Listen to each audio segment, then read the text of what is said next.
could just do a two-handed basic. But the key one is that I need this inside, this right on left inside turn. Yeah.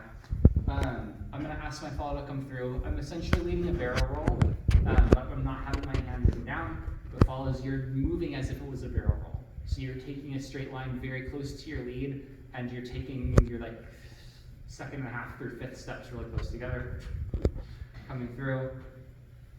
Early barrel roll for my follow. This hand comes in, and then I don't want to see this just like getting tossed here, but I actually want this to continue to come around. So it's moving out at a diagonal as my other hand comes through and searches. So I'm transferring from one connection to the other.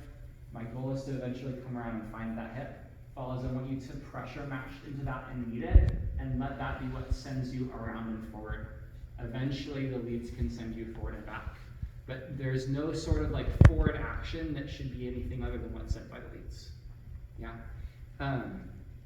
Other thing that I'm thinking about on the lead end of things is coming through, around, and then if I'm sending my follow forward, that action is by happening me going backwards. So I'm always moving in an opposite direction of my follow here to make those sorts of connections. On the other move, and we'll just come back to this one as a follow. This is going to be essentially a replacement for a hammerlock. So I usually start this with my hand coming up and over, having my hand underneath instead of on top. Then I'm asking the follow to come, let's just start here.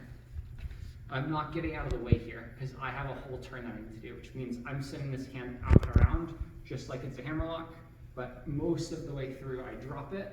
As I do that, I'm stepping right, I'm turning left, I'm gonna make this connection on the follows or rib cage, and there what is bringing my weight mostly onto this foot here, right? And then I can lead out and around.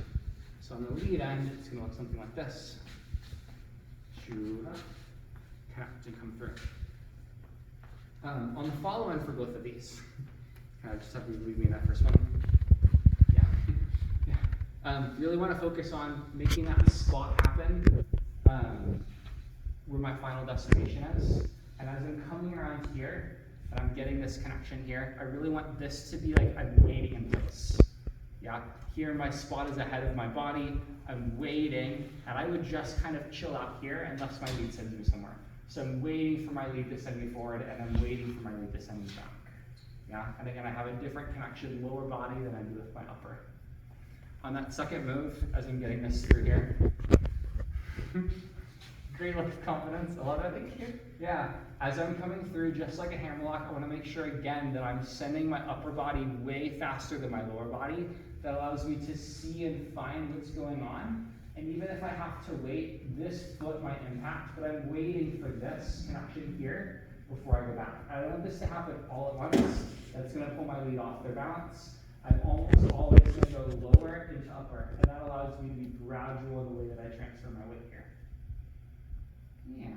Then as I'm getting sent forward here, I don't want this foot to come across. I want this to come in before I move forward and turn on that line and then anchor back. Cheers.